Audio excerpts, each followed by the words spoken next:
Carports really don't fare very well in this kind of high winds, but let me give you a compare and contrast. This is what a carport here normally looks like. And this is how this particular carport ended up looking like, snatching the top off of it and leaving just barely some of it left here and creating a lot of debris that was thrown over into this area. Detectives are still in the early stages of trying to figure out exactly what happened here, but the most disturbing information we've received so far is that one of the victims is a 10-year-old boy. Now, authorities say they got the 911 call around 7 o'clock this evening, and that the man who made that 911 call is the same man that authorities have taken into custody accused of the killings. Now, in addition to the boy, a 34-year-old woman was also killed. Now, right now, we don't know how they died or what led up to the slayings, but Hillsborough County Sheriff Chad Chronister says there's been a history of trouble in this home.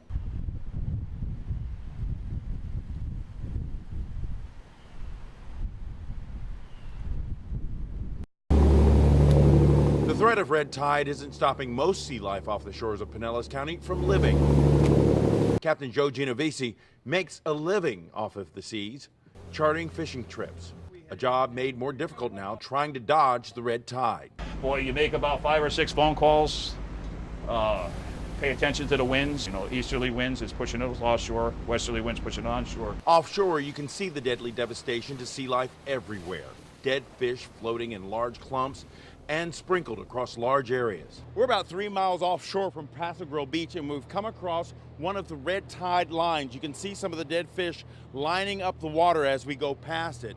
And fishermen say although the red tide is here, it's not everywhere. We're able to fish around it, and it's moving a lot. You know, years back, I've seen it where you had red tide when you hit the sea buoy, and then it would last, 14 miles out, solid red tide. This time it doesn't, it's like streaky. From the aerial views that I've been watching on Day News 9, it's exactly what's happening. It's all streaky. So far, Captain Joe says the red tide hasn't affected his business much since this time of year is typically slow. But he and fellow fishing captains hope the currents start to flow in their favor before business needs to pick up. Ideally, a cold front from up north would be great. Not only would it feel good. In the Gulf of Mexico, Trevor Pettiford, Spectrum Bay News 9. In this high-tech world filled with smartphones, emails, and Instagrams, there still exists an old-fashioned way of getting information that's only a few steps removed from the Pony Express.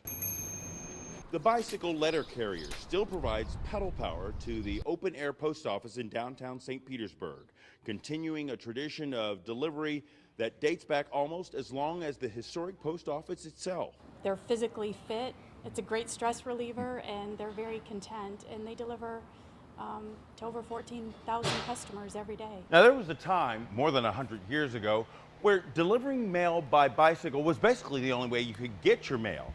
Over the decades, the Postal Service has phased out the bicycles, leaving St. Petersburg as one of only 3 cities in the entire country that still delivers mail on 2 wheels. Some of those 2-wheeled carriers date back to the 60s.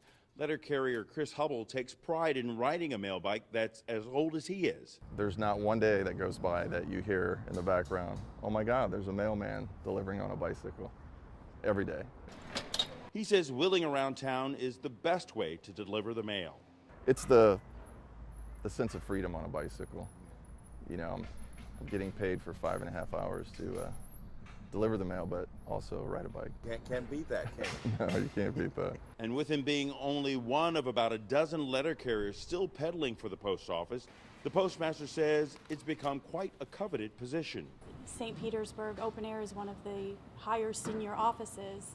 People come down here and they love the job. It's like a best kept secret. What's no secret, though, is how much people who get their mail delivered by bike love getting their mail delivered by bike. I always ask Chris if they do like internships or like shadows and stuff, but You want a job shadow? yeah. Make that happen. All right. Maybe he'll get him to work behind the desk.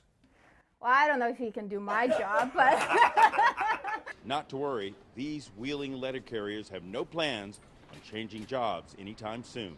In St. Petersburg, Trevor Pettiford, Spectrum Bay News 9. On this night, Ferg's Tampa was serving up memories with every order, because every order was its last. And this was our home at every game. We're season ticket members, so we were here for every game and always early so we could enjoy the camaraderie. Fans of Fergs knew this day was coming for a while now, but for loyal customers like Nikki Wood, it didn't make this night any easier. So last season they told us they were closing down. At the last playoff game, we thought it was going to be the end, and we got told that they were coming back, so we were super excited, but I'm heartbroken. What's your favorite Fergs moment?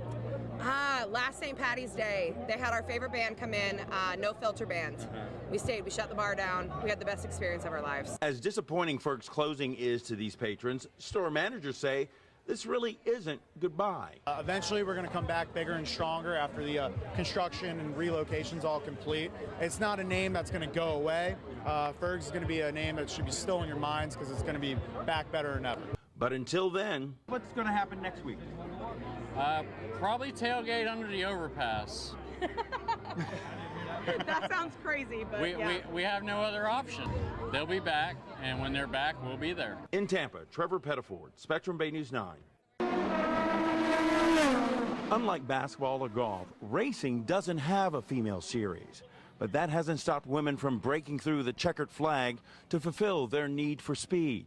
As director of Motorsports Bridgestone Americas, Lisa Boggs isn't just involved, she's in charge. It's like anything in life. One thing led to another. I found a passion for it and then just kept working to find new opportunities. So I consider myself very lucky. That so-called luck has kept her in charge since 2013, and she's not alone. Yes, it is male dominated by nature of the beast, but there are a lot of women in the sport.